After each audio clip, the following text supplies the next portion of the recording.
തേങ്ങാക്കൊത്തൊക്കെ ഇട്ടിട്ടുള്ള കക്ക റോസ്റ്റ് നമ്മളെ ചൂട് ചോറിന്റെ കൂടെ കൂട്ടിക്കുഴയ്ക്കാൻ ഇത് മാത്രം മതി. എങ്ങനെ ഇത് ഉണ്ടാക്കാന്നല്ലേ, വാ റെസിപ്പി കണ്ടിട്ട് തരാം. നമുക്ക് കക്ക കിട്ടിയിട്ടുണ്ടെങ്കിൽ ഇവിടെ ഫസ്റ്റ് ചെയ്യുന്ന ഒരു റെസിപ്പി തന്നെയാണ് കക്ക റോസ്റ്റ് എന്ന് പറയുന്നത്. ഇത് വളരെ സിമ്പിൾ ആണ്. ആൻഡ് അത് മാത്രമല്ല, കക്ക റോസ്റ്റ് ഉണ്ടെങ്കിൽ നമുക്ക് ചോറിന്റെ കൂടെ വേറെ കറികളൊന്നും ആവശ്യമില്ല.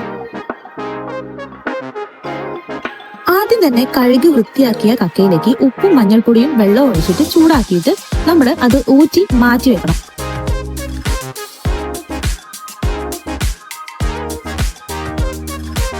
ശേഷം നമ്മൾ ഒരു പാൻ എടുക്കുക. പാനിലേക്ക് വെളിച്ചെണ്ണ ഒഴിക്കുക. വെളിച്ചെണ്ണ ചൂടാവുന്ന സമയത്ത് കടുക് ഇട്ട് നല്ല രീതിക്ക് പൊട്ടിക്കുക. പിന്നെ പാൻ തന്നെ ഞാൻ പറയുന്നത് വേറൊന്നും കൊണ്ടല്ല, നമ്മൾ ഇതിൽ തീരെ വെള്ളം ഒഴിക്കാതെയാണ് ഉണ്ടാക്കുന്നത്.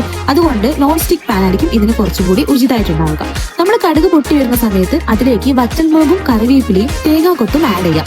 തേങ്ങാക്കൊത്ത് നല്ല രീതിക്ക് ബ്രൗൺ കളർ ആകുന്നതിന് മുൻപ്, നല്ല രീതിക്ക് ബ്രൗൺ ആയി കരിഞ്ഞു പോകരുത്, ബ്രൗൺ കളർ ആകുന്നതിന് മുന്നേ നമുക്ക് സവാള, നമ്മുടെ വലിയ സവാളയും അതുപോലെ തന്നെ ചെറിയ ഉള്ളിയും ഉണ്ടല്ലോ, ഇത് രണ്ടും നമ്മൾ ഇതിൽ മിക്സ് ചെയ്യുന്നുണ്ട്. അത് നിങ്ങളുടെ ആവശ്യത്തിന് അളവുകൾ അങ്ങോട്ടും ഇങ്ങോട്ടും മാറ്റാം. നിങ്ങൾക്ക് ചെറിയുള്ളി നന്നാക്കാൻ താല്പര്യമുള്ള ആൾക്കാരാണെങ്കിൽ ചെറിയുള്ളി കൂടുതൽ ഇടാം. അപ്പോൾ നമ്മുടെ കറിക്ക് ടേസ്റ്റ് കൂടത്തേ ഉള്ളൂ കേട്ടോ. ഞാനിപ്പം രണ്ടും ഏകദേശം അങ്ങോട്ടും ഇങ്ങോട്ടും ഈക്വൽ അല്ലാത്ത രീതിക്കാണ് ഇപ്പൊ ഇട്ടിരിക്കുന്നത്. ഇനി ഇതിലേക്ക് നമ്മുടെ ഉള്ളി ഒന്ന് വാടി വരാൻ വേണ്ടിയിട്ട് ഉപ്പ് ചേർക്കുക. ഉപ്പ് ചേർത്ത് നല്ല രീതിക്ക് ഇളക്കി യോജിപ്പിച്ചതിന് ശേഷം ജിഞ്ചർ ഗാർലിക് പേസ്റ്റ് അല്ലെങ്കിൽ ഇഞ്ചി വെളുത്തുള്ളിയും ചതച്ചത്, ഇതിൽ ഏത് വേണമെങ്കിലും നിങ്ങൾക്ക് ആഡ് ചെയ്യാം. ഞാൻ ഇപ്പം ഈസി റെസിപ്പി ആയതുകൊണ്ട് തന്നെ ജിഞ്ചർ ഗാർലിക് പേസ്റ്റ് ആണ് ആഡ് ചെയ്യുന്നത്. ഇത് ആഡ് ചെയ്ത് നമ്മളുടെ ഉള്ളിയായിട്ട് നല്ല രീതിക്ക് യോജിപ്പിച്ചതിന് ശേഷം അടച്ചു വെച്ച് വേവിക്കാം. കുറച്ചു നേരം അടച്ചു വെച്ച് വേവിച്ചിട്ടുണ്ടെങ്കിൽ ഇതെല്ലാം നല്ല രീതിക്ക് ഒന്ന് ബ്രൗണിഷ് ആയിട്ട് വെന്ത് വന്നിട്ടുണ്ടാകും. അതിനുശേഷം നമുക്ക് നമ്മളുടെ മസാലാസ് ആഡ് ചെയ്യാം. ആദ്യം തന്നെ മഞ്ഞൾപ്പൊടി ആഡ് ചെയ്തിട്ട് നമ്മുടെ ഉള്ളിയായിട്ട് നല്ല രീതിക്ക് യോജിപ്പിക്കാം. ഫസ്റ്റ് തന്നെ ഞാൻ മുളക് പൊടി ഇട്ടു.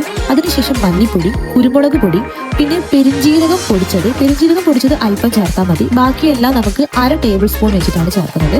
പിന്നെ ചില്ലി ഫ്ലേക്സ്, അത് ഉണ്ടെങ്കിൽ മാത്രം ചേർത്താൽ മതി. ഓക്കെ, കുരുമുളക് അല്ലെങ്കിൽ കുറച്ച് കൂടുതൽ ചേർത്താലും മതി. ഓക്കെ, ചില്ലി ഫ്ലേക്സ് ഓപ്ഷണൽ ആണ്. ചില്ലി ഫ്ലേക്സ് ആഡ് ചെയ്യുന്നില്ല എങ്കിൽ കുരുമുളക് കുറച്ചും കൂടി ആഡ് ചെയ്യണം. ഓക്കെ, അതിനുശേഷം നമ്മുടെ മസാലകളെല്ലാം നല്ല രീതിക്ക് ഇളക്കി യോജിപ്പിക്കുക. ഇളക്കി യോജിപ്പിച്ചതിന് ശേഷം നമ്മൾ നേരത്തെ വേവിച്ച് വെച്ചിരിക്കുന്ന കക്ക ഇതിലേക്ക് ആഡ് ചെയ്യണം. മസാലയുടെ ഒരു കുത്തുന്ന മണം മാറിയതിനു ശേഷം കക്ക ആഡ് ചെയ്യുക.